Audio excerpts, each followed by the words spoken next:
word. And that took about 8 seconds to decode an entire CAPTCHA, or 4 seconds a word. These results were executed on a single core 2.5 gigahertz processor, and the winning probabilities for the sample CAPTCHA I use in these slides turn out to be presumed with a rate of 0.618 and Meronomy with a rate of 0.478. Also, I hardly trained the CMAP because it was tedious. Okay, so because they changed the CAPTCHA a week before the presentation, I decided to go through and recrack it again so I could tell you guys about how to do that. Oops. Okay, so this is the changes they made. They got rid of the inverted blob for some reason, and they focused more on ribbon. You can see how it's much more ribboned. Okay, so change the old system to make it work with the new CAPTCHA. So the step one, you comment out the blob algorithm, which is convenient. Then you change the blanket algorithm's arguments to the following.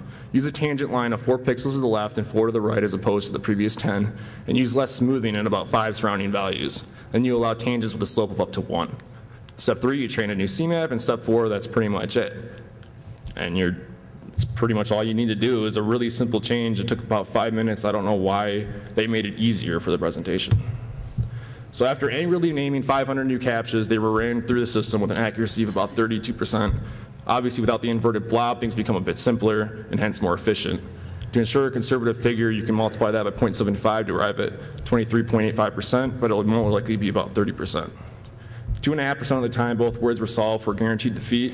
Also, I once again only lightly trained the CMAP with just under 200 CAPTCHAs. Once I hit 31.8%, I was content. It took about 66 minutes and 33 seconds to run through the 500 CAPTCHAs. It comes out to about 8 seconds per CAPTCHA on the same computer system using the other results. And here's an image of the new CMAP. You can see it's a lot cleaner than the old one, even though I trained it less. So you'll notice, for instance, the E is very clean. It almost just looks like an anti-aliased E. This is because E is the most frequent letter in the English language. And then J, X, and Z are hardly trained. And sadly, there is no Q since I didn't run into one of them, which means CAPTCHA with a Q will be unlikely to be solved. It's quite obviously a more diligent person could train this much more efficiently and maybe even get up to 50%. You can see over here, I show how many times each letter was trained. Z was only trained 11 times, and then over here is the average dimensions. I know it's over. If anything else, we can't think of anything else to talk about, so I'm going to show a video of the CAPTCHA decoder in action, and then we'll go on to Q&A over in the other room. Oh, and special thanks to the sweet-ass shirts that Jinx, Green Sector, and Whisper Systems gave us. Oops. Can you see this? Oops.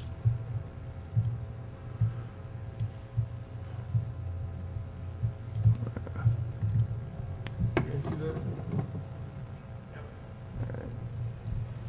So that's it working right now. You see it running through every single algorithm and then actually running through the dictionary list and then how often it gets it. So far it has none. And I got successes right there. So I got 1 out of 4 so far.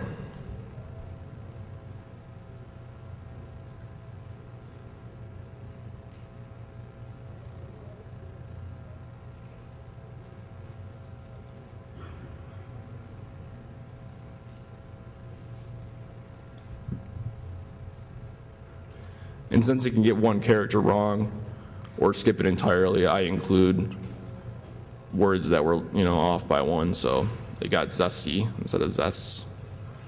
Sessions and sessions.